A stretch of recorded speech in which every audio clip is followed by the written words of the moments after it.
Hi, this is another Ask Augustin. Today I'm going to talk about trills. Trills are actually one of the things that I often start my day with. When I warm up my hand, I find it kind of helpful to just do some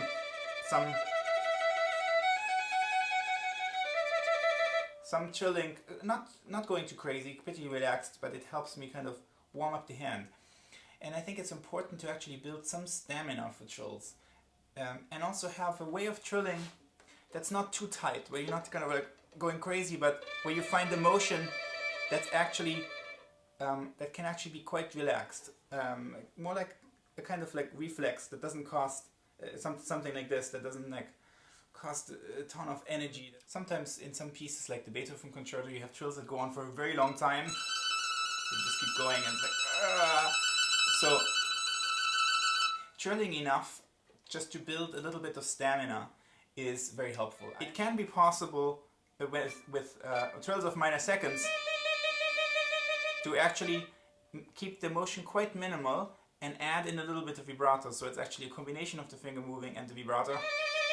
So it's like this. And that can help actually have the endurance for long trills.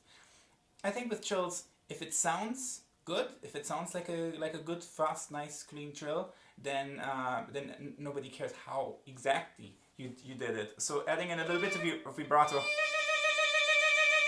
can be helpful. You don't want it to sound too much like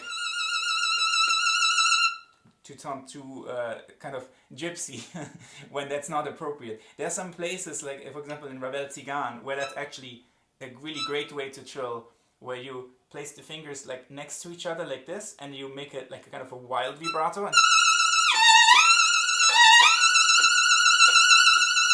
it has this kind of intense trill that's kind of wild, frenzied.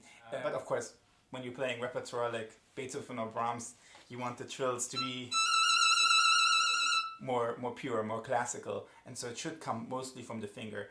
But sometimes the vibrato can just like help it along a little bit if you find that you're getting very, very tired. There are sometimes sequences of trills, like in the Brahms concerto,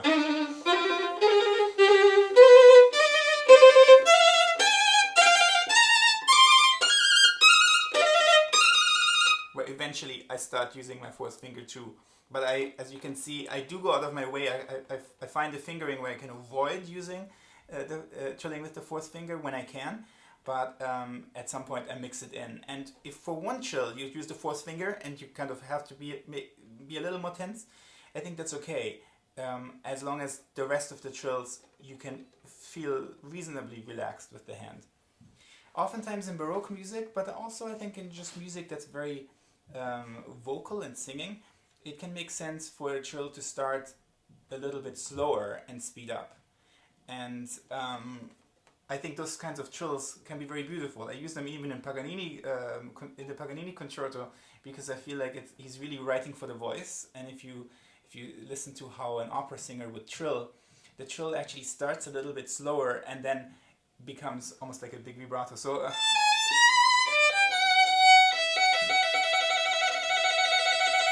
rather than just, I think trills shouldn't be like just an on and off switch. That when it's part of like a lyrical sung passage, it can sound like a voice.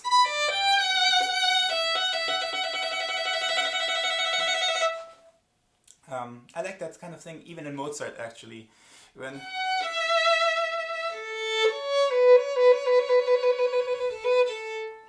it can be quite beautiful rather than just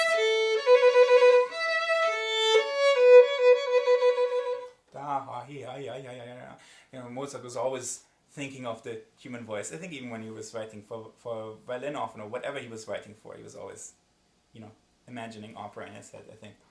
I hope that's helpful, and I'll see you next time.